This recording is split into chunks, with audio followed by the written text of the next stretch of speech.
Sambil nunggu yang lainnya gabung, kita mulai saja. Assalamualaikum warahmatullahi wabarakatuh. Selamat pagi dan salam sejahtera buat kita semua. Puji syukur kepada Allah Subhanahu wa taala, Tuhan yang Maha Esa, sehingga kita masih diberi kesempatan pada pagi hari ini untuk berdiskusi terkait dengan mata kuliah fisika dasar. Pada kesempatan kali ini mungkin kita akan sedikit berbicara tentang materi yang bab 6, karena kami rasa bab 5 cukup. Nanti kalau misalnya masih ada pertanyaan di bab 6 itu nanti ada yang tetap menyangkut bab 5 ya. Nah, bab 5. Apa yang ada dalam bab 6? Di dalam bab 6 ini nanti adalah kita akan membahas tentang osilasi gerak harmonik, atau sering juga disebut sebagai getaran. Dalam hal ini getarannya adalah getaran mekanik ya teman-teman. Apa itu getaran? Bagaimana getaran itu? Kemudian apa dampak dari getaran? Contoh getarannya itu seperti apa? Kemudian bagaimana saya bisa memanfaatkan getaran itu nantinya, kan begitu. Nah, namun di dalam realita ya, dalam realitanya memang getaran tidak getaran harmonik. Di sini masih dibatasi untuk getaran harmonik. Artinya apa? Artinya ketika kita berbicara tentang harmonik, maka dari awal sampai akhir akan selalu sama. Ya, dari awal sampai akhir akan selalu sama. Nah, sehingga kalau kita hanya berbicara, oh ini getaran harmonik, maka di dalam kehidupan sehari-hari itu hampir tidak ada yang 100% getaran harmonik. Ya. Nah, yang ada itu getaran apa? Yang nanti adalah getaran teredam. Nah, aplikasinya banyak teman-teman kalau kita berbicara tentang getaran teredam. Ya, ya, kalau kita bicara getaran teredam, aplikasinya adalah salah satu yang setiap hari kita manfaatkan itu adalah shock absorber atau suspensi, atau mungkin juga disebut sebagai shock breaker. Ya, itu adalah salah satu yang setiap hari kita memanfaatkan konsep dari sebuah getaran. Ya, khususnya adalah getaran teredam. Ya, tadi kalau Anda perhatikan di situ adalah contoh yang sangat luar biasa. Ya, termasuk getaran yang teredam itu apa? Gempa. Gempa itu juga termasuk getaran teredam. Kalau tidak ada getaran, kalau tidak teredam, maka ketika sekali ada gempa, maka selamanya akan ada gempa terus. Jadi kalau dia termasuk getaran yang harmonik, maka ketika ada gempa, sekali ada gempa jedus begitu, ada pencetusnya, maka akan terus begitu, tidak akan pernah berhenti. Ya. Nah, kemudian pertanyaannya, siapa yang meredam getaran gempa itu? Yang meredam adalah apa? Tanah. Ya. Tanah ini menjadi medium atau media yang nanti sebagai penyalur adanya gempa atau getaran tadi, tetapi juga sebagai media untuk meredam getaran yang terjadi. Ada pertanyaan sampai di situ dulu, atau mungkin pernah punya istilahnya punya pengalaman ya terkait dengan getaran? Silahkan, monggo silahkan.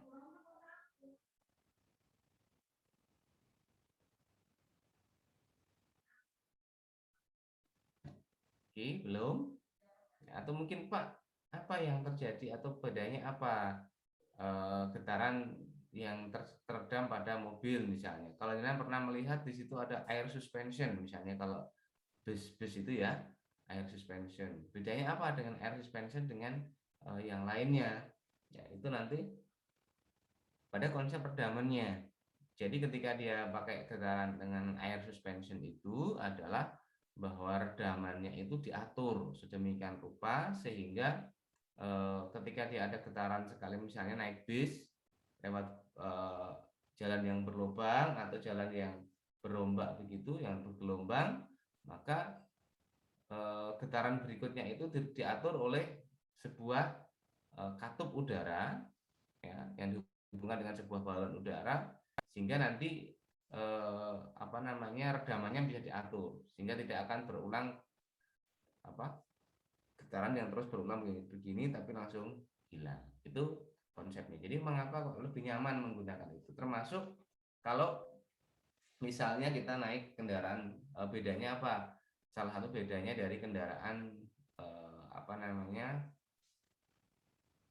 komersil, ya bukan komersil, istilahnya kendaraan yang biasa digunakan untuk mengangkut barang dengan mobil-mobil yang biasa digunakan untuk mengangkut, ya, dengan mobil-mobil Eropa, ya.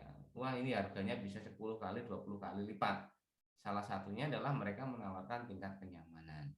Tingkat kenyamanan ditunjukkan dari apa? Salah satunya lagi adalah bagaimana vibrasinya atau getarannya, ya. Iya, istilah getaran itu bisa juga disebut sebagai vibration. Jadi kalau nanti dengan mencari dalam buku di bahasa Inggrisnya, apa ini getaran nggak muncul, adanya vibrasi, ya sama saja. Ya, oke, begitu. Nah, kalau kita berbicara tentang getaran, konsepnya seperti ini, teman-teman. Ya, kita berbicara tentang getaran. Nah, dalam getaran itu bisa diartikan demikian. Getaran adalah gerak bolak-balik suatu sistem melalui suatu titik kesetimbangan.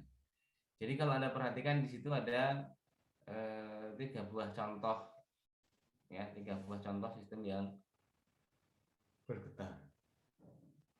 Ya, sistem yang bergetar.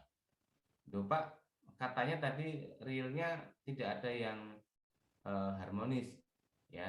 Oke, realnya tidak ada yang harmonis, tapi pendekatannya kita bisa menggunakan pendekatan secara matematis dengan beberapa alasan, dengan beberapa asumsi, maka bisa dikatakan sebagai getaran harmonis. Seperti yang gambar yang pertama ini, gambar yang pertama itu yang atas ini adalah ini adalah dianggap getaran harmonis. Tetapi pada realnya tidak akan harmonis karena semakin lama dia akan menuju ke titik diam.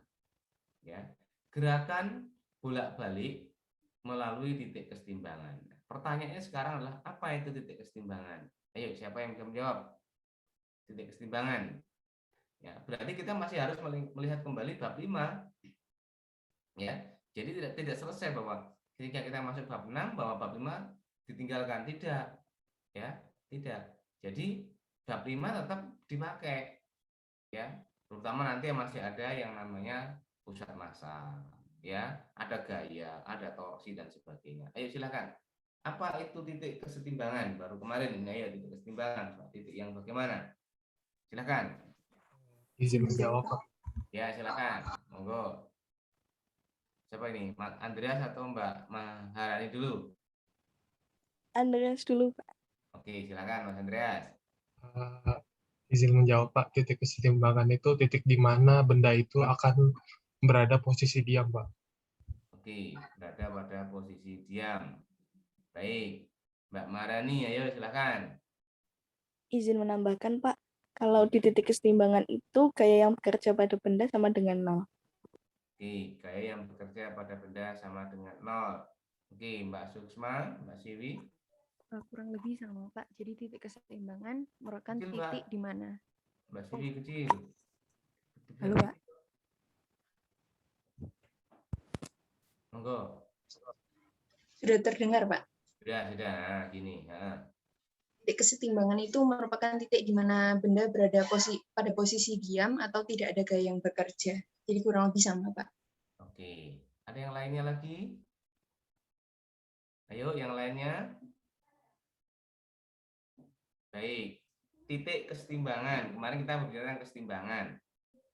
Apa syarat kesetimbangan? Nah, begitu kan maksudnya kan? Kesetimbangan kan ada 2. Yang pertama kesetimbangan apa? Kesetimbangan. Nah, lupa toh? Ya, kesetimbangan ada kesetimbangan total, kesetimbangan translasi dan kesetimbangan rotasi. Kesetimbangan translasi ketika sigma gaya yang bekerja pada sistem itu sama dengan 0, ya. Apakah kesetimbangan translasi itu tidak tidak bergerak? Belum tentu, ya, belum tentu juga, ya. Jadi dari sisi mana kita melihatnya? Ya, dari sisi mana kita melihatnya? Yang namanya kalau kesetimbangan, Pak, kalau kesetimbangan maka sigma F sama dengan 0. Nah, ini kembali ke bab 3 berarti. Sigma F sama dengan 0 itu artinya apa? Apakah benda itu tidak bergerak? Ya kan?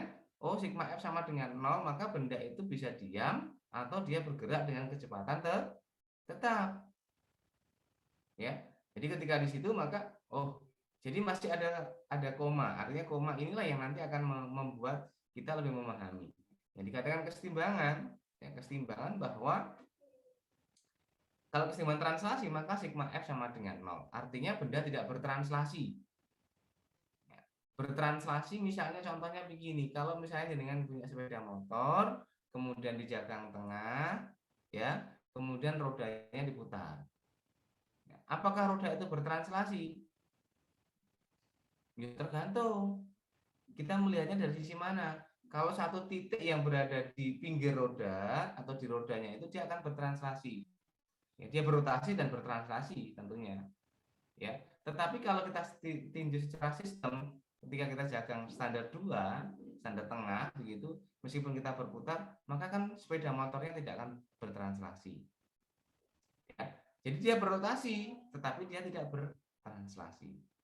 Jadi kita harus lihat konteks mana yang dimaksudkan. Tapi betul, sigma F sama dengan 0. Ya, atau jumlah gaya yang bekerja pada titik itu atau pada benda itu sama dengan 0. Ya, itu yang pertama. Kemudian yang kedua, ketika kita berbicara kesetimbangan, ada kesetimbangan rotasi. Ya, kesetimbangan rotasi artinya apa? Benda tidak berotasi, tetapi bertranslasi. Mungkin saja, ya mungkin saja, ya. Nah, dia mungkin bertranslasi, tetapi dia tidak berrotasi. Misalnya apa? Ketika kita mendorong sebuah meja, ya, meja itu tidak akan berotasi, tetapi dia bertranslasi. Nah, yang berikutnya adalah kesetimbangan total. Dia tidak bertranslasi dan juga dia tidak berrotasi. Nah, pada kondisi inilah dikatakan benda itu dikatakan setimbang total atau bisa dikatakan dia diam. Ya, misalnya seperti ini kalau kita perhatikan. Jadi kalau gambar ini kan demikian. Ini kan dia diam ini. Ya, diam. Apakah itu titik kesetimbangan? Pada saat seperti itu dia setimbang. Dia gaya yang ke bawah, gaya yang ke kiri, gaya yang ke kanan dan sebagainya dia tidak ada atau sama dengan 0. Bukannya tidak ada, tetapi sigmanya sama dengan 0. Tetapi nanti kalau ini kita klik begini, ya dia bergerak. Ya. Ketika dia bergerak, maka sigma F-nya tidak sama dengan 0. Di titik mana? Di semua titik dia tidak akan sama dengan 0. Ya, tidak akan sama dengan 0. Jadi bisa diartikan bahwa titik kesetimbangan itu adalah suatu titik di mana jumlah semua gaya yang bekerja, ya, semua gaya yang bekerja itu adalah sama dengan 0. Baik gaya yang menyebabkan dia translasi maupun gaya yang menyebabkan dia berotasi. Oke, paham ya? Nah, kemudian ketika kita berbicara tentang titik kesetimbangan getaran, di situ ada gerak bolak-balik. Maka ketika gerak bolak-balik ada istilah berikutnya, apa? Periode. Apa itu periode? Ayo, siapa yang mau memberikan pendapat? Periode, ayo silahkan. Mas Adnan. Permisi Pak, menurut saya periode adalah waktu yang dibutuhkan untuk satu kali getaran. Waktu yang dibutuhkan untuk satu kali getaran. Yang lainnya?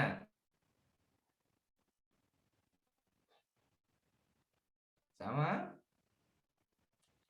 Nah, pertanyaan berikutnya sekarang, apa itu satu kali getaran? Nah, jadi kita harus bertahap untuk menjelaskannya. Apa getaran? Satu kali getaran. Silahkan, Mas Raditya. Izin menjawab Pak, getaran itu gerakan yang bolak-balik dari kanan ke kiri, balik lagi ke kanan. Oke, dari kanan ke kiri, balik lagi kiri ke kanan. Oke, yang lainnya lagi, ayo. Ini Mas, siapa ini? Mbak Dava. Mas atau Mbak ini? Mbak. Oh, Mbak ya. Ya, silakan. Satu getaran diartikan sebagai benda yang berada di posisi titik setimbang dan bergerak menyimpang dan harus kembali lagi ke titik setimbangnya. Oke, baik. Kembali lagi ke titik setimbangnya, Mbak Halida. Kurang lebih sama dengan Mbak Dava, Pak. Jadi satu peron itu dari awal dia bergerak, nanti dia bergerak dulu, habis itu kembali lagi ke tempat awal dia sebelum bergerak tadi, Pak.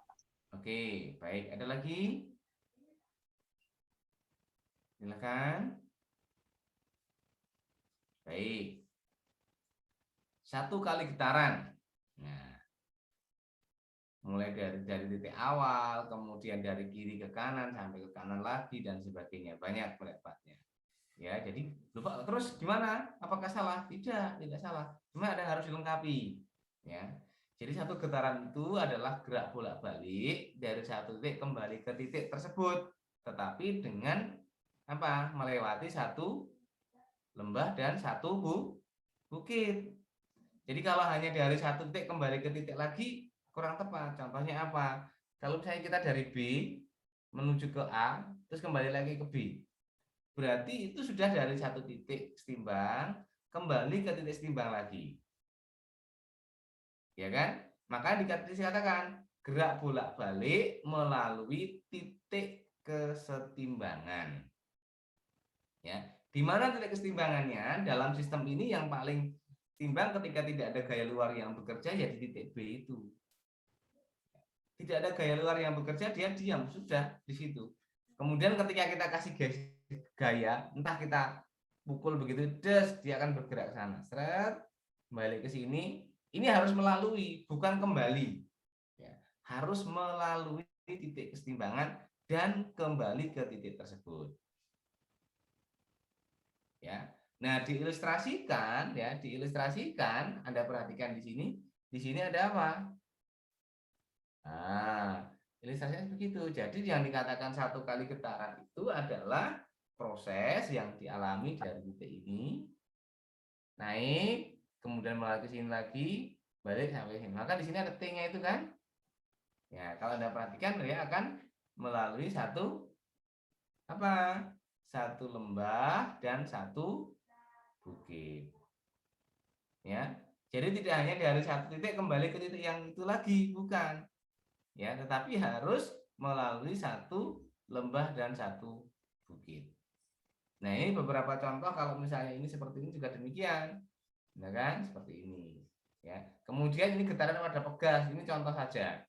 Jadi ketika dia di sini, ketika dia tidak ada gaya apa-apa, dia akan ada di sini. Kemudian kita tarik, maka dia akan balik.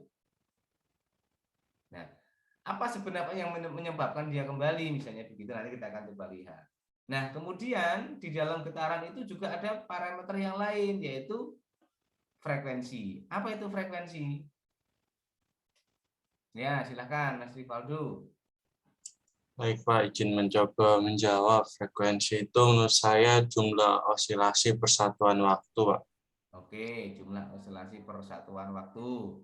Yang lainnya, monggo. Ya, silakan Mbak Fatin.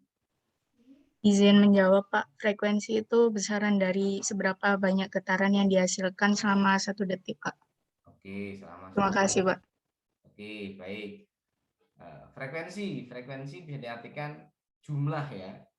Oh, frekuensinya berapa? Frekuensinya berapa kamu setiap hari kalau yang jauh, kalau misalnya kita pas sakit perut misalnya, berapa frekuensi? Dokter kan selalu bertanya, berapa frekuensi ke belakangnya misalnya. Artinya jumlahnya begitu. Ya, jadi jumlah kalau kita berbicara getaran, maka jumlah getaran dalam 1 detik, maka satuannya nanti adalah hertz. Ya, hertz. Atau mungkin kalau dia berputar, maka namanya satuannya adalah radian. Ya, radian per detik, Atau disebut sebagai kalau radian per detik itu RPM, ya, rotasi per menit, ya bisa. Nanti kalau rotasi per menit, maka jangan harus tahu itu. Ya, rotasi per menit. RPM. Kemudian ada satu lagi sebenarnya, yaitu amplitudo. Apa itu amplitudo? Ya, Mbak Hafiz. Mbak atau Mas ini? Mas ya. Oh, Mas, Pak. Menurut saya amplitudo adalah jarak atau simpangan terjauh dari titik keseimbangan. Oke. Simpangan terjauh dari sebuah titik kesetimbangan. Maka itu yang terjadi di sana. Jadi ada dari sebuah getaran aja kita sudah dapatkan banyak banyak pengertian, dan mungkin mudah-mudahan kita juga tahu. Sama seperti halnya kalau misalnya ini gempa dengan 6 skala Richter. Ya, 6 skala Richter itu artinya adalah Richter itu adalah satuan pada alat ukur dari gempa ya. Ya, sebenarnya itu adalah amplitudo. Ya, amplitudonya. Kemudian baru dengan frekuensi. Nah, frekuensinya biasanya kalau gempa itu frekuensi rendah.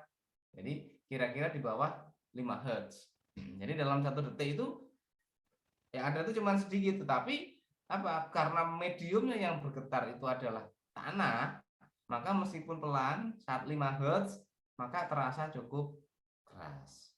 Ya, karena tanahnya ini. Karena tanahnya. Ya. Ada sebuah penelitian sebenarnya. Jadi getaran yang yang nanti akan berdampak kurang baik, ya, respon dengan tubuh itu adalah kira-kira sekitar 7 Hz. Ya. Karena contoh getaran banyak sekali.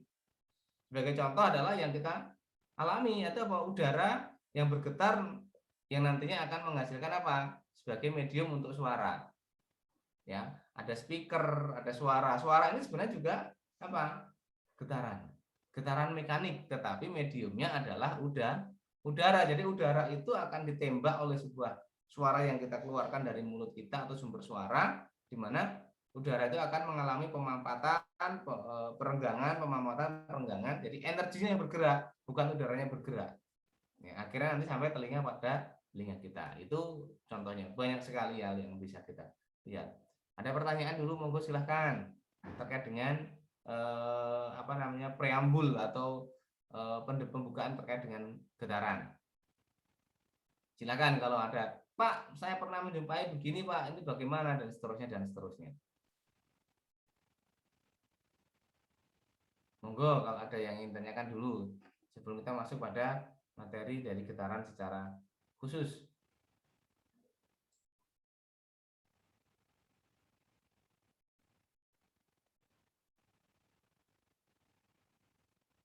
Oke, silakan, ada pertanyaan, monggo, ayo.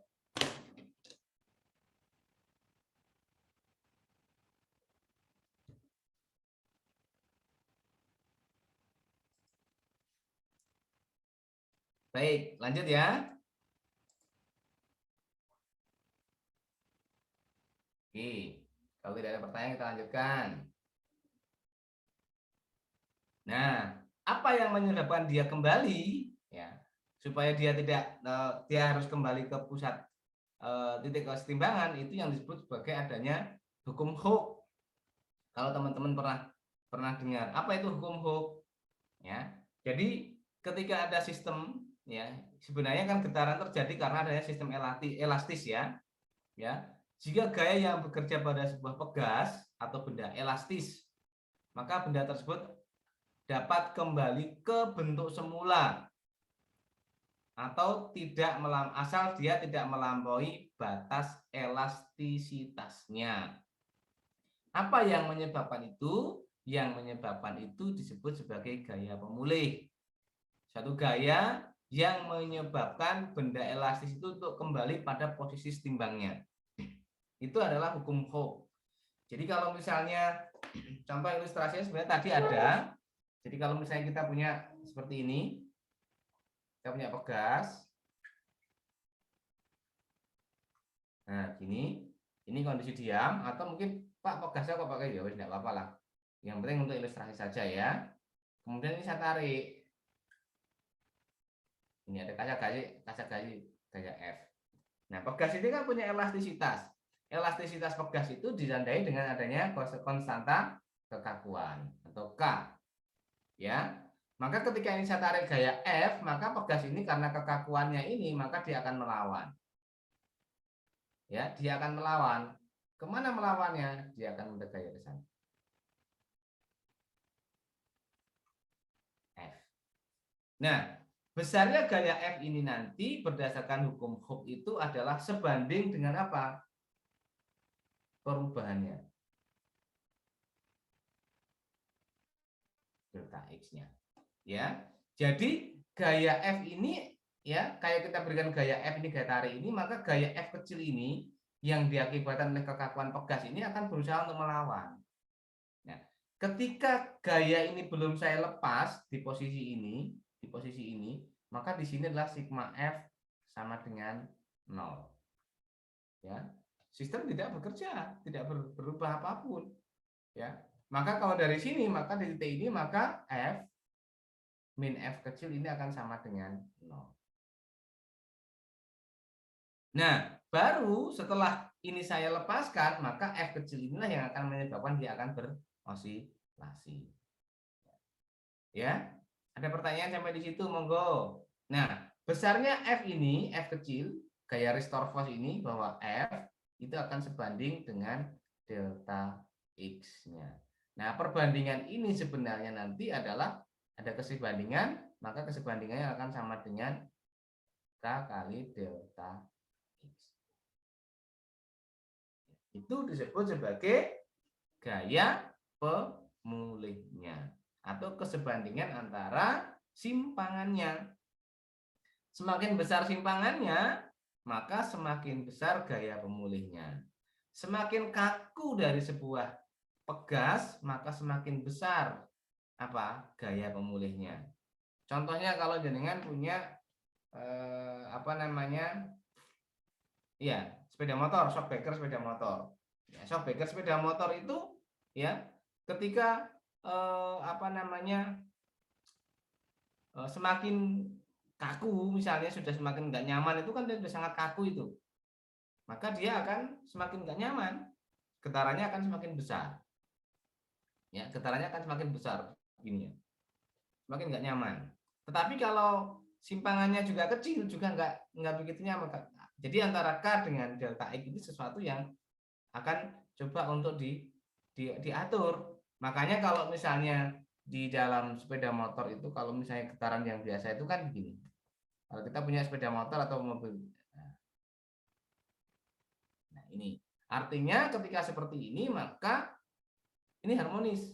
Ketika ada pencetus sebuah getaran, maka sampai lama akan merasakan itu. Jadi telinga otak kita akan begitu misalnya ya terus. Nah, orang dengan menggunakan teknologi, maka ini ketika ada seperti ini dia akan diubah begini. Ya, dia akan diubah begini. Jadi kita bisa bedakan. Jadi dengan menggunakan apa? Mengontrol K-nya ini, kekakuannya, dia akan menjadi seperti ini. Nah, jadi warna merah itu. Nah, sistem itulah yang sekarang dikembangkan. Baik menggunakan apa? Sistem absorber. Absorbernya menggunakan apa? Udara atau juga menggunakan fluida. Contohnya adalah menggunakan oli. Jadi oli yang ada di dalam shockbreaker jenengan sepeda motor itu sebenarnya bertujuan untuk supaya apa? Supaya menjadi getaran yang terjadi itu menjadi yang warna merah. Ya. Bahkan kalau beberapa mobil-mobil yang sangat mahal itu, mobil-mobil sangat mahal, yang mungkin mobil-mobil kelasnya kelas yang Eropa atau apa begitu, dia bentuknya begini. Nah, langsung begitu. Tidak ada lagi gerak ke bawahnya. Nah, makanya mobil itu harganya sangat mahal. Karena apa? Tingkat kenyamanannya sudah sepadan dengan tingkat kenyamanan dalam hal ini adalah vibrasinya. Belum lagi yang lain-lainnya, mungkin dari sisi noise-nya, kemudian mungkin dari sisi kenyamanan secara visualnya, kenyamanan secara pendingin udaranya dan seterusnya, dan banyak sekali. Keselamatan tentunya juga, ya itu banyak banget. Oke. Jadi kalau kita melihat seperti ini teman-teman, ini salah satu contohnya saja. Jadi kalau misalnya kita bekerja seperti ini, maka ini dikatakan sebagai pegas massa. Ya, sistemnya pegas massa untuk mengetahui kira-kira perubahannya seperti apa itu dengan menggunakan pegas massa. Jadi pada ujung pegas ini kita ikat atau kita cantolkan dengan sebuah massa. Ya. Karena ketika di sini ada massa, maka sistem getaran ini akan terjadi dengan sempurna. Ya. Jadi pada saat ini, ya pada saat yang pertama ini kalau Anda perhatikan, yang pertama ini adalah sebenarnya sistemnya seperti ini aslinya. Ya. Kemudian atau mungkin yang ini juga boleh sama saja. Ya. Jadi X-nya sama dengan 0 ini kita asumsikan bahwa ini kita tekan. Ya, kita tekan. Ketika tekan sampai X sama dengan 0 di sini. Atau kemudian kita harus tekan lagi melewatinya. Ya, melewati ini maka menjadi titik X. Maka ketika dia seperti ini, maka dia akan balik ke sana. Seret. Nah, baliknya itu akan selalu melalui titik kesetimbangannya. Kesetimbangannya di mana ini titik kesetimbangannya? Ya, atau ketika kita kasih gaya ke kanan, ini ketika berarti kita kasih gaya ke kanan. Nah, ketika kita kasih gaya ke kanan, F-nya ya FT ya. Ya, ini berarti FT-nya. Ya. Maka selama FT ini tidak kita lepaskan, maka sigma F sama dengan ini. Ya, FT sama dengan min Fs. Arahnya saja. Ya. Jadi sigma F di sini nanti adalah sigma F-nya di sini adalah sama dengan 0. Karena apa? Ini akan sama dengan. Nah, kemudian ketika FT ini saya lepaskan, ya gaya luar yang saya lepaskan, maka benda akan bergerak ke kiri. Set sampai di sini, tetapi tidak berhenti di sini karena ada konstanta kekakuannya, berarti ada energi sisa, maka dia akan sampai di sini. Ya. Nah, sampai di sini, ya akan ada gaya tolaknya karena apa? Ini punya elastisitas, maka dia akan ditolakkan ke sana. Kemudian dia nanti akan sampai ke sana lagi, balik lagi ke sana, kemudian balik lagi ke sana. Sehingga nanti kalau kita buat grafiknya adalah gambarnya akan seperti ini.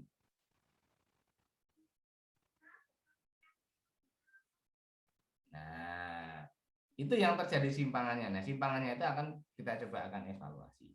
Sehingga ketika ada sistem massa ini, F-nya kita buang, ini F-nya di sini, maka di sini sigma F-nya akan sama dengan M dikalikan dengan A. Karena apa? FT-nya sudah tidak ada. Sehingga ketika seperti itu, maka sigma F sama dengan M dikalikan dengan AX. Gaya pemulihnya mana? Gaya pemulihnya adalah ini. Ini gaya pemulih. Gaya pemulih. Sehingga dia akan jadi seperti ini. Sigma F sama dengan M dikalikan dengan A.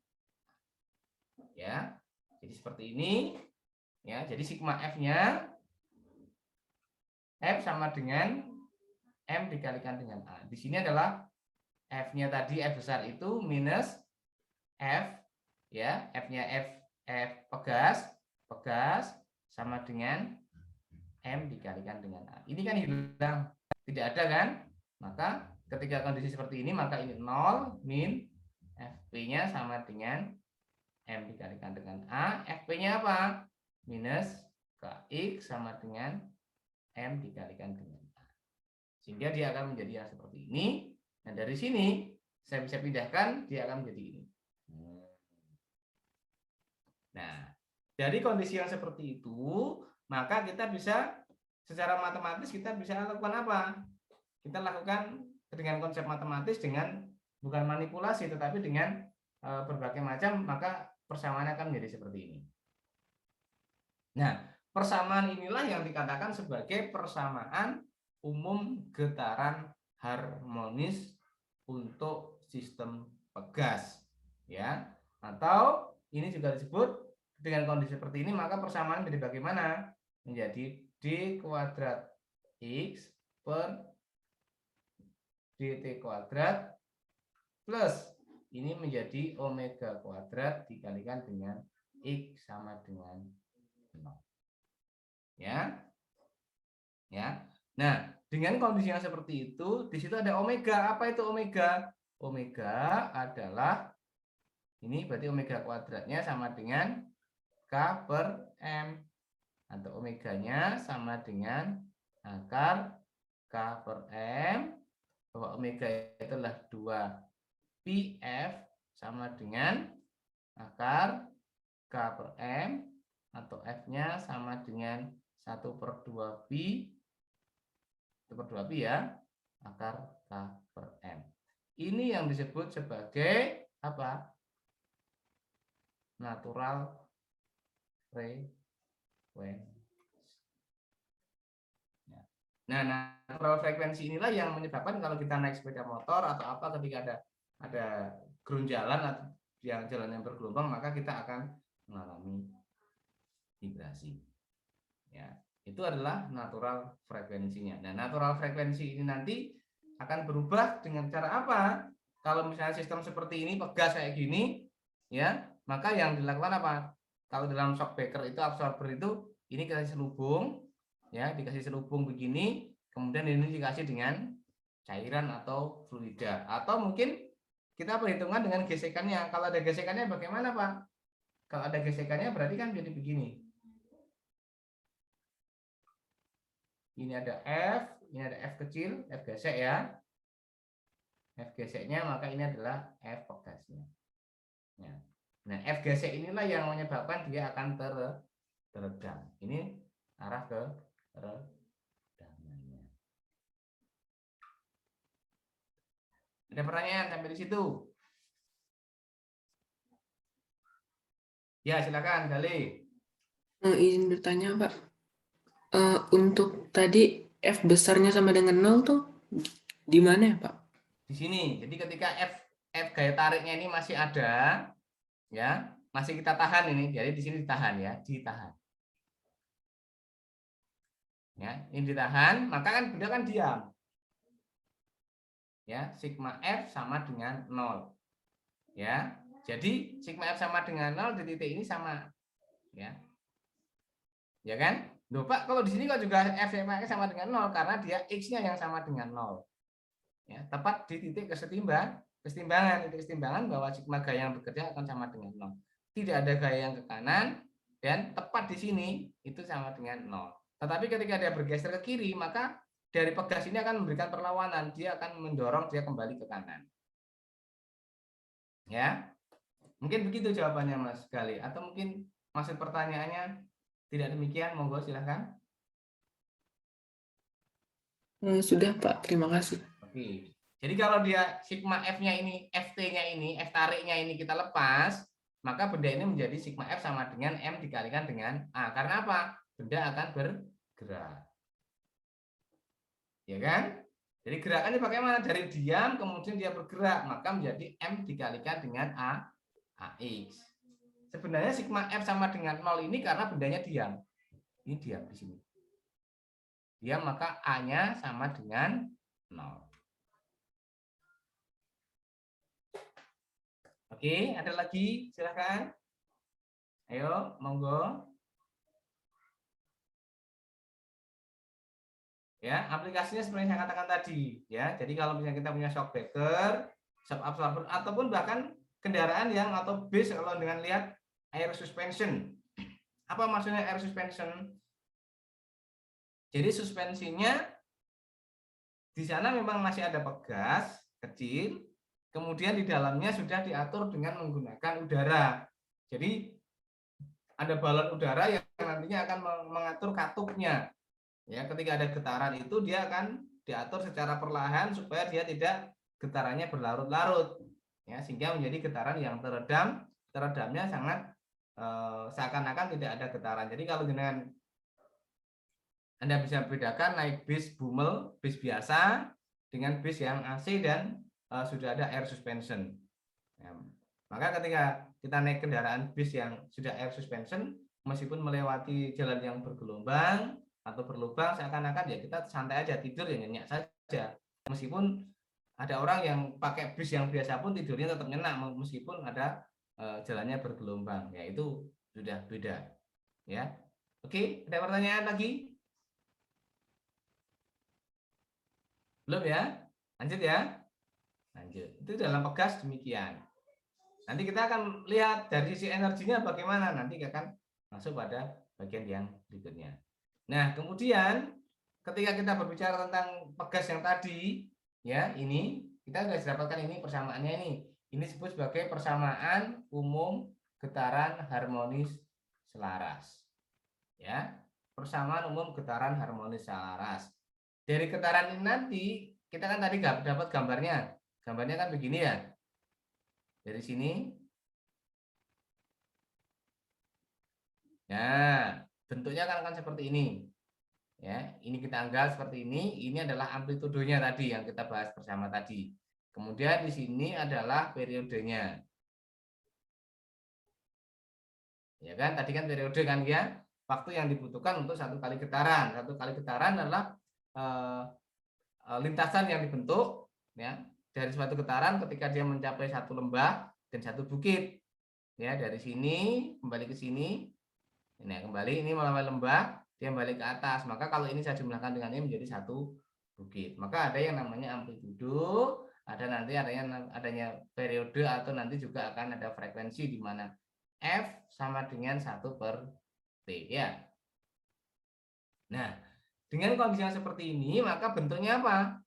Ini kalau kita melakukan pendekatan maka bentuknya kalau tidak kosinus dia juga sinus. Jadi solusinya, solusi gerak harmonis, persamaan solusinya ya dari getaran harmonis itu kalau tidak kosinus ya juga sinus. Ya. Kapan dia bisa kosinus, kapan dia bisa sinus? Kalau misalnya jenengan begini ya. Ini diamnya ada di sini, ada massa begini. Ya. Kemudian ini dengan tarik seret. Ya.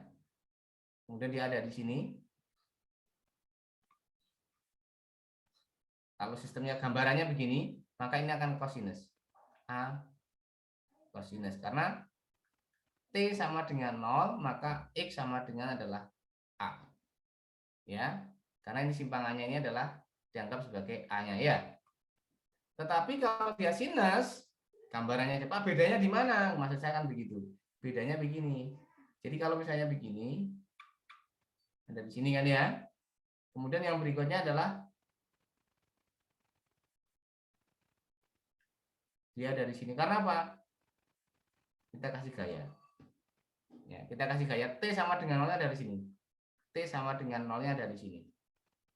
Kemudian ini kita tendang atau kita kasih gaya F, maka dia akan sampai di sini. Jadi dia akan begini.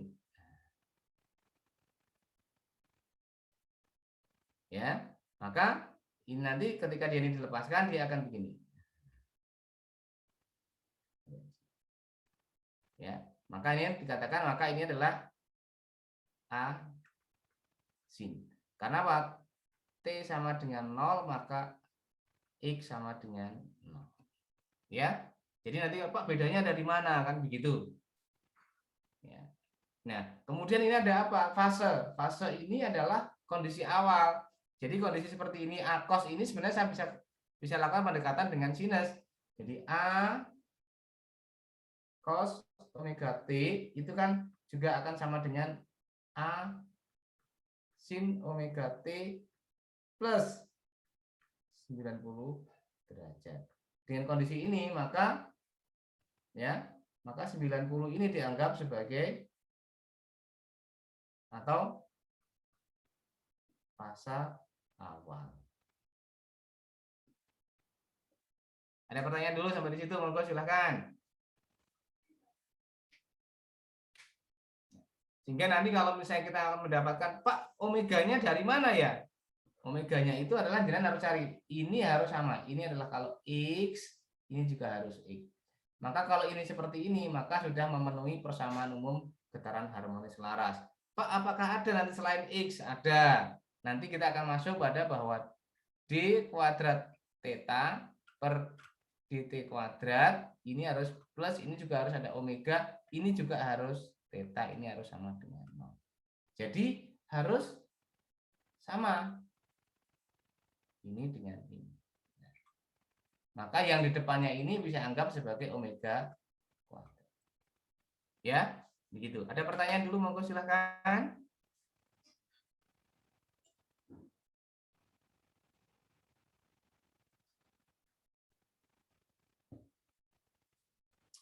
Silahkan, ayo. Atau belum? Nah, sehingga tadi saya sampaikan, maka persamaannya akan demikian. Nah, dia akan nanti seperti ini, Pak. D kuadratnya akan seperti ini. Ya, sehingga kalau misalnya kita tuliskan, bentuknya akan demikian. Ya, ini akan sama dengan 0, dengan omega sama dengan itu, maka ketemunya akan seperti ini. Ya. Dengan asumsi bahwa solusinya kita ambil yang ini. Pak, saya pernah baca buku, tapi solusinya tidak seperti itu, Pak. Gimana solusinya? Ada yang menuliskan begini. X sama dengan A sin omega T plus B cos omega T. Boleh. Ya, ada buku yang menuliskan seperti itu. Ini secara umum berarti. Apakah itu sinus, kosinus itu secara umum sudah. Jadi kita tidak perlu memberikan P itu. Ya, tetapi kalau secara ringkesnya bisa menggunakan ini sehingga nanti ada yang namanya P ini disebut sebagai beda fase atau fase awal. Ya, sebenarnya sama saja. Atau ada buku yang menunjukkan seperti itu lagi. Pak, ada lain, buku lain. Bagaimana? X sama dengan A, E, J, omega T, Pak. Nah, bagaimana? Sama saja. Ya, sama saja. Karena J omega T ini nanti akan masuk pada bilangan kompleks. Yang bilangan kompleks itu nanti bisa dibuat dari seperti ini. Sama saja. Ya. Jadi intinya jangan bingung. Pak, yang disampaikan oleh Pak Yarno beda dengan yang buku saya karena saya rajin misalnya rajin baca buku literatur yang buku bahasa Inggris, buku apa dan sebagainya ya, karena terlalu rajinnya begitu kan sehingga saya ketinggalan misalnya kok berbeda ya Pak misalnya begitu, nanti ada seperti ini ya. Oke, ada pertanyaan sampai di situ teman-teman? Maka omeganya sama dengan ini ya, omega kuadrat sama dengan ini, bahwa omega sama dengan 2πf atau sama dengan 2pi per T. Ya, omega itu sama dengan itu. Oke, ada pertanyaan? Silahkan, monggo. Belum?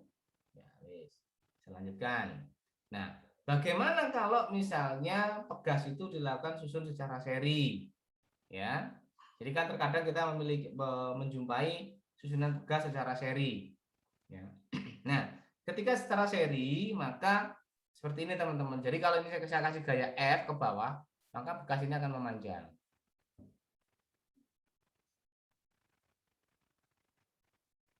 Nah, ya, yang semula ada di sini maka dari sini. Ini adalah delta X. Di mana delta X itu adalah kumpulan dari mana? Dari ini.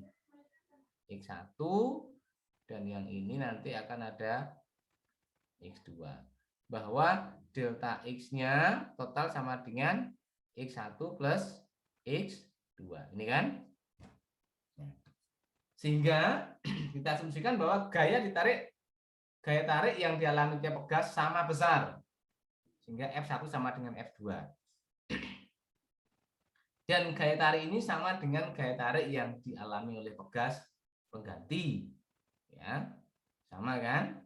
Sehingga pertambahan panjangnya juga akan demikian dengan X sama dengan X1 ditambah dengan X2. Kemudian kita ingat bahwa X hubungan dengan gaya pegas bahwa F sama dengan Kx, maka dari sini saya dapatkan bahwa X sama dengan F per K. Ya, sehingga kita dapatkan bahwa F per K sama dengan F1 per K2, ini K1 ya, mohon maaf. Ya, K1 ya.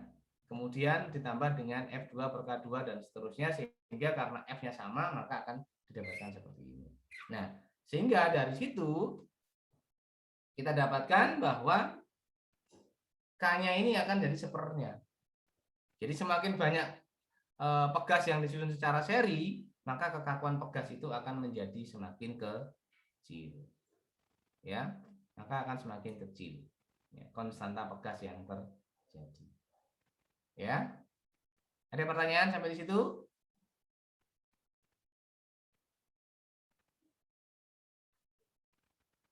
Ya. Kemudian yang berikutnya adalah bagaimana kalau kita susun secara paralel, Pak? Ya. Kalau kita susun secara paralel, maka akan seperti ini.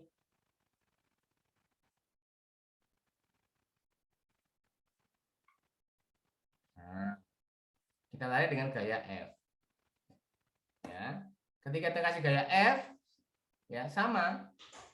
Ya, kalau ini bergerak sepanjang X, ya, kalau saya tarik ini maka dia akan begini.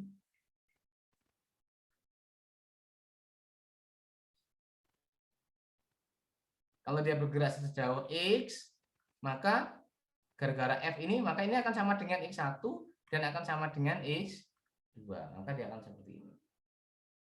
Kemudian sama dengan F sama dengan KX, maka akan seperti ini. KX sama dengan ini, sama dengan ini. Karena X-nya sama, maka K-nya sama dengan ini. Sehingga kalau pegas yang kita susun secara paralel, maka dia akan menjadi lebih keras. Contohnya apa? Contohnya adalah kalau kita punya suspensi sepeda motor, antara suspensinya cuma satu sebelah kiri, dengan Anda tambahkan di sebelah kanan, maka ketika Anda tambahkan, maka suspensi itu akan menjadi lebih keras, ya, dibandingkan kalau hanya menggunakan satu suspensi. Ya, itu adalah contoh real yang kita hadapi atau kita alami dalam sehari-hari. Ada pertanyaan? Monggo silahkan sebelum kita lanjut. Belum? Nah, ini belum terus ya, wis. Baik. Kemudian berikutnya adalah selain sistem pegas massa, contoh dari getaran ini adalah pada pendulum atau orang disebut sebagai bandul matematis. Ya, bandul matematis. Ya, yang perlu diingat adalah bahwa bandul matematis itu adalah sebuah massa yang diikat pada sebuah tali, kemudian diikatkan pada sebuah langit-langit atau sistem yang lain. Ya, pada bandul matematis talinya ini massa diabaikan.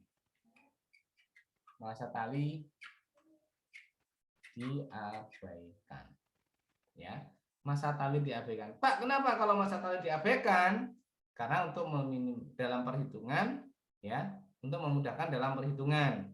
Biasanya talinya digunakan tali yang ukurannya kecil, ya, tali yang ukurannya kecil sehingga tidak mempengaruhi pergerakan yang terjadi. Nah, nanti kalau talinya itu dipertimbangkan, atau talinya kaku, itu nanti beda lagi, disebut sebagai bandul fisis. Nah, ketika kita berbicara tentang bandul matematis, ya, sebenarnya dia timbangnya kan ada di sini. Ketika di situ adalah titik kesetimbangannya. Ini adalah kesetimbangannya. Sehingga kalau ini misalnya saya kasih gaya, ini berarti ada gayanya F ini. Ya. Pada kondisi ini sebelum ini dilepaskan, ya, sebelum dilepaskan, maka di titik ini sigma F-nya sama dengan 0. Ya. Ketika sigma F sama dengan 0, Anda lihat gayanya ada apa? Ini ada mg-nya yang ke bawah, maka di sini ada mg ini sin theta. Maka di sini adalah F minus mg sin theta ini akan sama dengan 0 karena di sini diam. Ya, kondisinya di diam. Ada pertanyaan? Di titik itu ketika masih ada F, maka di titik itulah setimbang. Setimbang, bukan titik kesetimbangan, tapi di titik itu adalah setimbang. Ya, ketika ada F-nya, karena apa? Benda tidak bergerak. Ya, sigma F sama dengan N0. Tetapi sesaat ketika F-nya ini F besar ini kita hilangkan, maka benda akan bergerak. Ya, ketika ini saya hilangkan, maka benda akan bergerak. Dia akan sampai di sini. Kemudian dia akan balik lagi ke sana. Sehingga kalau kita gambarkan, gambarnya seperti apa? Gambarnya akan demikian.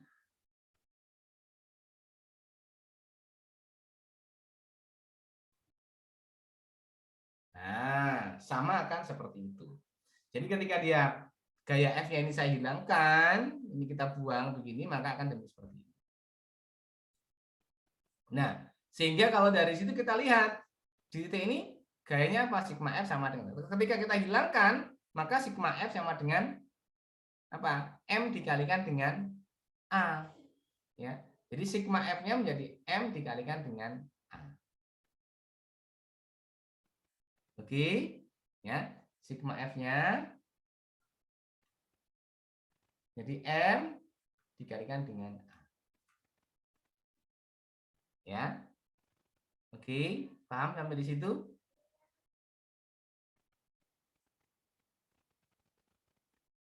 Nah, kemudian kita lihat sigma F-nya ketika hilang di sini, maka apa? Tinggal apa? Mg. Misalnya minus Mg sin theta sama dengan M dikalikan G kuadrat. Simpangannya apa? S per dt kuadrat. Anda perhatikan sekarang. Dari sini maka apa yang ada? Anda perhatikan. Di sini itu theta, tapi di sini adalah S. Maka saya tidak bisa mengatakan atau tidak bisa membuat langsung, atau kan menjadi seperti ini gambarnya. Ya. Dia akan menjadi M d kuadrat S per dt kuadrat, ini plus M G sin theta. Ini akan sama dengan 0. Ya, Mg sin theta, dia akan sama dengan 0. Jadi kalau Anda perhatikan masih belum ini, Pak. Belum ini, Pak. Ya, belum bisa. Ya, belum bisa. Karena apa? Ini ada S, ini adalah theta. Ya, jadi kalau misalnya digabungkan maka harus dicari hubungannya antara S dengan theta. Sehingga di sini akan ada bahwa S-nya itu adalah karena dia kalau ini kita teruskan dia akan bergerak melingkar. Nah, sehingga lintasannya adalah bahwa S itu sama dengan apa? L dikalikan dengan theta. Hubungan antara gerak translasi dengan gerak rotasi. Ya, bahwa S sama dengan R theta. Jadi kalau di bab 2 itu kita dapat bahwa S sama dengan ini, kalau di S maka adalah R di theta. Kan begini kan ya? Kalau satu kali putaran, maka akan menjadi S-nya sama dengan keliling. Apa? Theta-nya menjadi sama dengan 2pi atau 360 derajat. Maka akan menjadi keliling lingkaran. Sama dengan 2pi dikalikan dengan R. Nah, sehingga dengan kondisi seperti itu, maka ds-nya seperti ini. Maka F-nya ini, gaya yang ke kanannya ini, yang gaya pemulihnya, akan jadi seperti ini. Akan sama dengan ini. Ya. Bahwa dia menjadi d kuadrat S per dt kuadrat itu sama dengan ml d kuadrat theta per dt kuadrat. Sehingga grafiknya atau besarnya menjadi seperti ini. Ya. Nah, supaya nanti diasumsikan itu akan berlaku getaran harmonis, ya, dengan untuk getaran harmonis maka sudutnya ini tidak boleh lebih dari 15 derajat. Kenapa? Karena ada beberapa asumsi. Ya, asumsinya apa? Bahwa ketika sudutnya kurang dari 15 derajat, maka nilai sinus theta ini akan sama dengan theta. Anda bisa buktikan. Kalau dengan menggunakan sinus 10, benar nggak 10 itu sama dengan 10 derajat. Tapi 10 derajatnya harus kita ubah ke dalam bentuk radian. Ya. Nah, sehingga akan sama. Sehingga nanti bentuknya akan seperti ini. Nah, dengan kondisi yang seperti ini, maka kita sandingkan dengan persamaan umumnya. Ini persamaan umumnya. Sehingga dari kondisi seperti itu saya dapatkan apa? Oh, bahwa omega kuadratnya adalah sama dengan G per L. Ya, G per L. Ya, sama dengan ini. Sehingga dari sini saya akan dapatkan maka frekuensinya berapa. Persamaannya dia akan menjadi seperti ini dengan persamaan yang tadi di depan tadi bahwa akan sama dengan A cos omega T plus pi. Ya. Nah, contoh penggunaannya ini adalah salah satunya karena di sini tidak ada massa, maka Anda akan dapatkan apa? Bahwa G-nya sama dengan omega kuadrat L, ya. Untuk apa? Untuk menentukan percepatan gravitasi di suatu tempat. Ya. Loh, kenapa Pak kok untuk menentukan percepatan gravitasi di suatu tempat?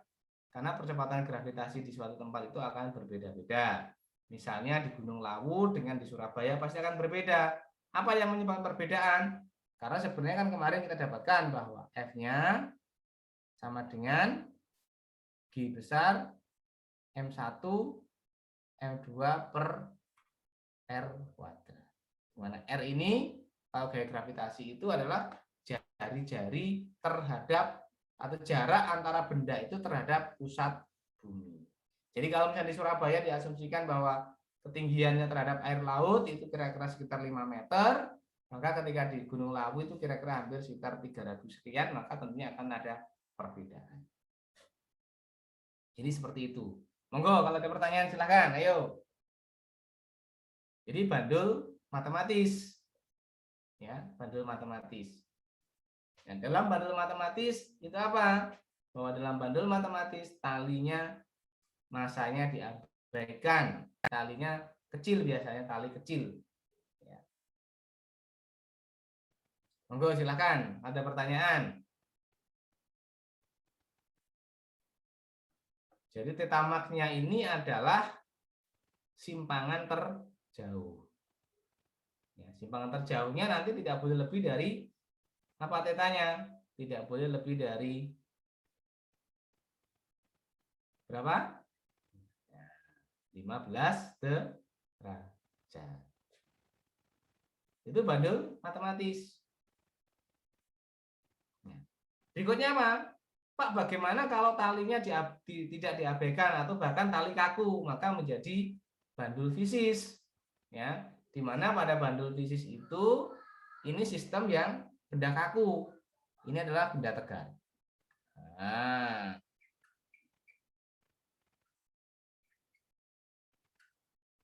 ya, ketika dia benda tegar, maka nanti akan ada yang namanya apa kemarin? Pusat massa. Apa itu pusat massa? Kalau masih ingat, ayo teman-teman.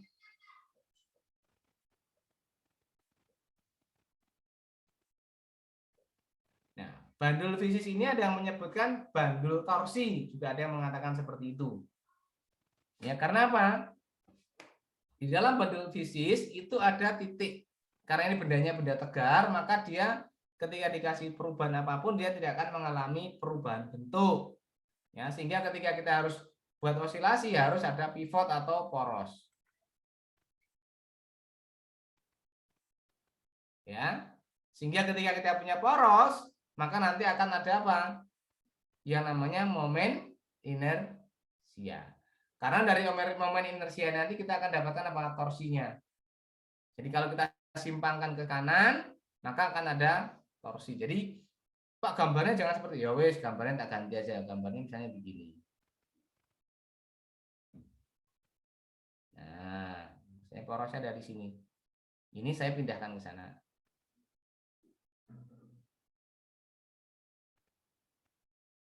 Nah, berarti saya simpangkan dengan sudut theta. Ya. Nah, dalam kondisi ini, maka kalau kita punya seperti ini, maka kita punya pusat massa. Di mana? Di tengah-tengahnya kan ya?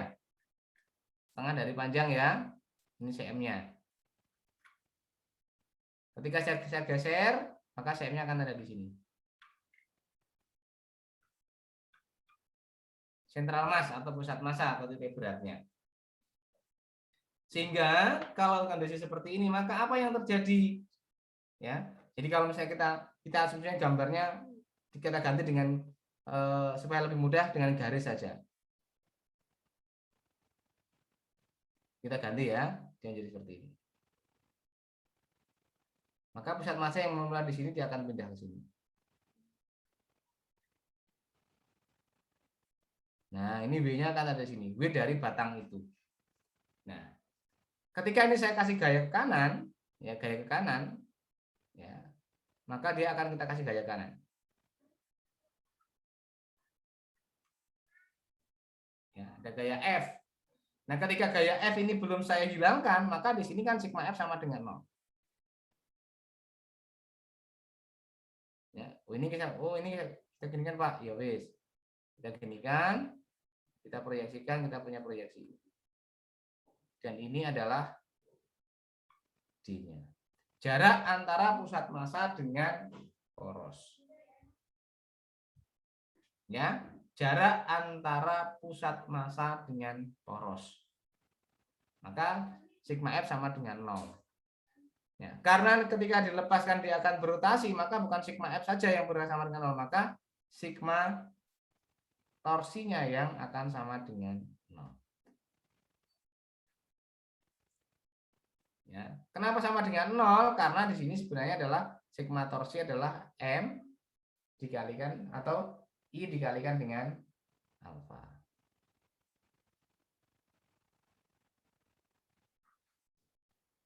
Ini adalah I dikalikan dengan alfa. Kondisi di sini, ini alfanya, alfa sama dengan 0. Ya, ketika kondisi di sini alfa sama dengan 0. Ya. Nah, kemudian setelah itu, apa yang terjadi kalau F-nya saya hilangkan? Kalau F-nya ini saya hilangkan, maka benda akan berayun. Siapa yang menyebabkan berayun? Karena adanya ada momen inersia. Jadi ketika dia dihilangkan, jika F dihilangkan, maka apa? Sigma torsinya sama dengan I dikalikan dengan alfa. F-nya apa? Ya, torsinya kan ini kan menjadi hilang. Jadi kalau di sini ini adalah, kalau dari sini maka apa? Kalau F-nya kita berikan di sini sebenarnya kan F, kalau dia tegak lurus, RF ini cross dengan F dikurangi dengan apa? Yang ini toh, ya, W ini gini dikroskan dengan D ini sama dengan 0. Ya, kalau di kondisi ini. Nah, kondisi seperti ini maka F-nya hilang. Maka ketika F-nya hilang, maka menjadi apa? Minus. Kalau kita pakai menggunakan vektor, biar teman-teman terbiasa menggunakan vektor, ya. Kalau teman-teman bisa menggunakan vektor, di sini adalah R W-nya cross W sama dengan I dikalikan dengan alfa. Nah, karena di sini sama dengan 0 ya, 0-nya ya. Ya, F-nya dihilangkan. Ya. Alhasil bagaimana? Alhasilnya di sini adalah R cross W-nya Anda bisa menggunakan apa? R yang tegak lurus atau W yang tegak lurus. Ya. Ini nanti ketemunya adalah W sin theta, ini adalah minusnya, dikalikan D sama dengan I dikalikan dengan alfa. Maka akan menuju seperti bentuk yang ini. Alfanya adalah apa? Dengan alfa sama dengan D kuadrat theta per dt kuadrat. Dari sini akan masuk ke persatuan. Ya, ada MGD dan seterusnya.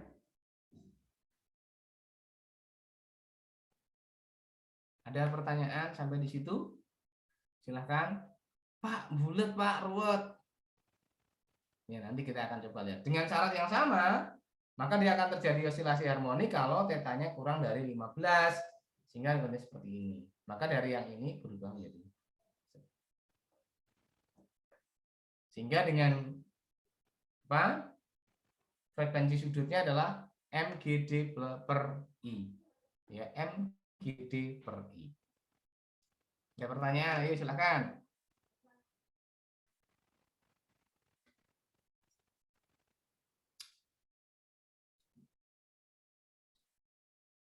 Ya, Pak, nanti bagaimana dengan cara yang lain? Nah, caranya seperti ini. Misalnya kalau bagian ini bagaimana? Nanti kita akan bisa lihat. Ya. Kalau Anda bisa contohnya seperti ini misalnya. Contohnya ini atau yang ini misalnya. Oke, contoh yang ini bagaimana? Kalau kita punya contoh yang seperti ini, maka sebenarnya sama saja. Kalau saya simpangkan begini, ya, simpangnya di sini misalnya, kan pusat masanya tetap ada di sini. Maka porosnya nanti adalah ini. Ya, maka yang Anda harus cari adalah I-nya. Di sini akan sama dengan apa? Ya, persamaannya ini kan ya. Ya, jadi MG sin theta, ya, mg sin theta dikalikan dengan apa? Jaraknya ini d, ya, ini mg sin theta kali d, ini adalah torsinya, ini harus sama dengan i-nya. I dikalikan dengan d kuadrat theta per dt kuadrat. Ini minus ya. Sehingga yang kita harus selesaikan adalah bahwa ini menjadi d kuadrat theta per dt kuadrat. Ini nanti kan kalau saya pindah menjadi plus mg, ini tetap sin theta misalnya, dikalikan d dibagi dengan i. Nah, i-nya ini yang harus kita selesaikan. I-nya berapa di sini? Ya. Ya, I-nya kita bisa hitung karena dia ada di 1/4 dari panjang. Ya. Sama dengan ini 0, maka ini akan menjadi seperti yang tadi. Ya. Ini menjadi mg d ini theta per i. Nah, i-nya ini yang harus cari. Di sini pun juga sama. Di sini nanti yang harus kita cari juga apanya? I-nya. I gabungan. Jadi I-nya adalah I gabungan. M-nya masanya siapa? M-nya kalau di sini M-nya nanti di sini tetap MGD ya per I. Ya, M-nya ini masanya apa? Masa gabungannya juga. Ya, masa dari keduanya. Masa gabungannya. Nah, D-nya ini di mana? Ya, D-nya ini nanti adalah jarak antara masa gabungan atau sentral massnya. Pusat masanya antara keduanya. Ya. Jadi Anda perhatikan bahwa M-nya di sini dan M-nya gabungan.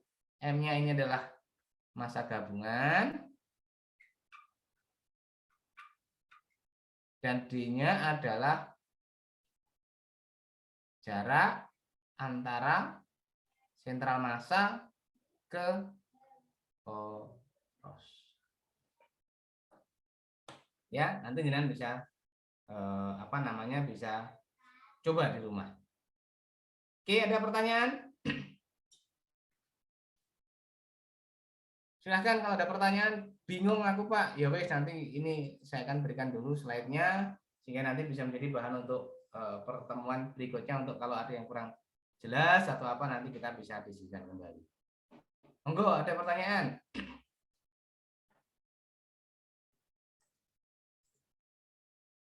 Silahkan kalau ada pertanyaan. Oke, Mas Gale mungkin atau yang lainnya? Silahkan.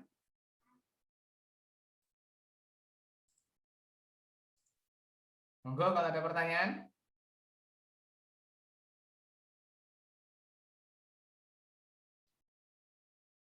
Wah, ini tidak bertanya ini mudeng konda ini. Silakan Mas Andreas.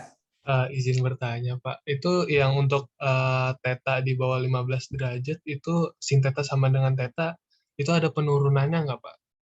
Oke. Soalnya saya itu Pak agak ragu Pak. Oke, baik. Jadi sebenarnya tidak menggunakan penurunan. Jadi ketika jenengan menggunakan sin, misalnya sudutnya adalah 10 derajat itu akan hampir sama dengan 10 derajat tetapi dalam bentuk radian. Yang harus Anda ubah. Jadi misalnya 10 radian, 1 radian itu kan berarti kan berapa? 2 pi radian itu kan sama dengan 360 ya. Jadi kalau 360 itu sama dengan 2 pi radian, kalau 10 berarti berapa? Tinggal kita lihat aja. 10 derajat. Harus diubah dalam bentuk radian. Berarti 10 ya dikalikan 2 pi dibagi 360. Ini 360 dikali dengan 2 pi. Nilainya sama enggak? Ini sama dengan nilai sinus dari 10 derajat. Jadi pendekatan saja ini sebenarnya. Kalau nanti sudutnya lebih dari segitu bagaimana? Tidak bisa didekati dengan cara yang tadi. Pasti ada constraint yang ada istilahnya ada faktor-faktor lain yang akan mempengaruhi. Dia tidak akan bisa mendekati getaran harmonis ya, selaras. Tidak menjadi seperti itu. Begitu sebenarnya Mas Andreas. Jadi bukan penurunan tetapi pendekatan. Ya, pendekatan. Jadi jenengan kalau jenengan sekarang bawa kalkulator, coba Anda tulis sinus 10 itu berapa? Kemudian sama enggak hasilnya dengan 1/36 dikalikan dengan 2pi? Ya, kira-kira sama enggak dengan nilai itu? Ya. Jadi tetanya ini dalam bentuk radian nanti.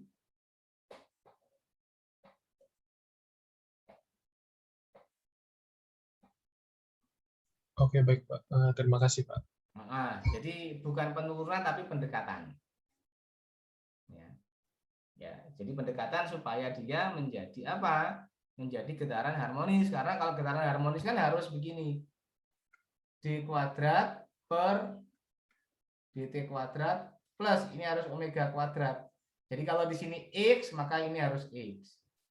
Kalau di sini adalah d kuadrat ini theta, ini dt kuadrat, maka di sini harus omega kuadrat, ini juga harus theta. Jadi kalau ini menjadi sinus maka tidak bisa, ini harus sama dengannya. Ya, jadi ini harus sama dengan ini. Jadi kalau yang ini harus sama dengan yang ini. Begitu ya konsepnya, pendekatan, bukan penurunan. Begitu kira-kira, monggo, ada lagi?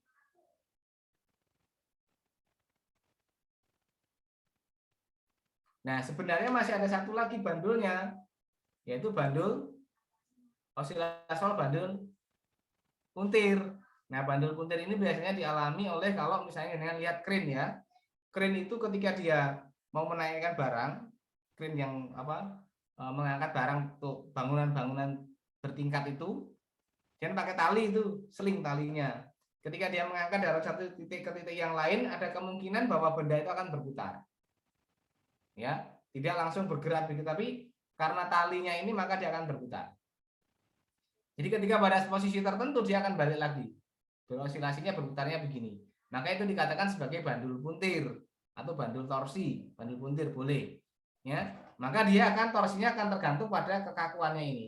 Kekakuan dari tali yang dia bisa berputar atau balik atau tidak. Ya, balik atau tidak. Sehingga nanti akan sama sebenarnya, jadi dengan omeganya sama dengan ini. Sama saja sebenarnya. Ya, konsepnya sama. Jadi ada gaya pemulih. Ini torsi pemulih nanti di sini namanya. Ya, makanya di sana torsinya. Ya, ada torsinya di situ, torsi pemulihnya. Ya. Jadi dia akan berpuntir ke sana, kemudian dia akan balik lagi ke sana. Ini biasanya kalau jenengan persani di kren pada saat orang membangun gedung bertingkat, ada kren, kemudian dia mengangkat dari bawah, ya, dari bawah ke atas. Kemudian dia harus berputar untuk menuju ke posisi yang diinginkan. Nah, pada saat proses dia sampai di posisi yang diinginkan itu biasanya ada putaran sisa. Karena apa? Krennya kan bergeraknya kan melingkar. Ya, ada kelembaman yang diakibatkan oleh beban yang ada di sini. Ya. Nah, dia akan kembali ke posisinya tergantung dari kekakuan dari talinya ini. Ya, maka itu dikatakan sebagai bandul puntir. Bandul puntir nanti osilasinya akan sama. Jadi konsepnya hanya itu saja sebenarnya. Nah, apalagi kalau dia berputarnya, ketika kren itu berputarnya sangat cepat, maka perputarannya juga akan lebih, simpangannya akan lebih besar. Makanya kadang kenapa pada kren itu bergeraknya pelan? Ya, ketika dia akan meletakkan benda dari bawah, kemudian diangkat, kemudian diletakkan pada posisi yang diinginkan, maka dia bergeraknya akan pelan. Karena apa? Untuk menghindari perputaran ini. Ya, untuk menghindari perputaran itu. Karena kalau dia berputarnya berlebihan, kalau talinya ini tidak kuat, maka dia akan putus talinya.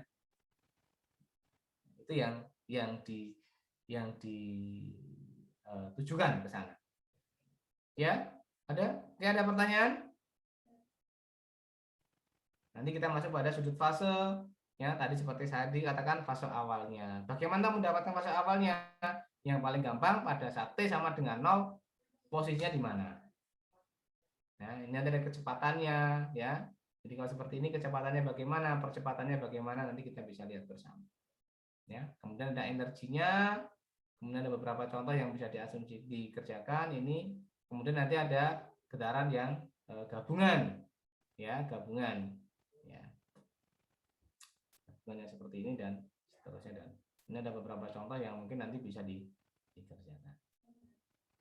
Oke, ada pertanyaan teman-teman sampai di sini?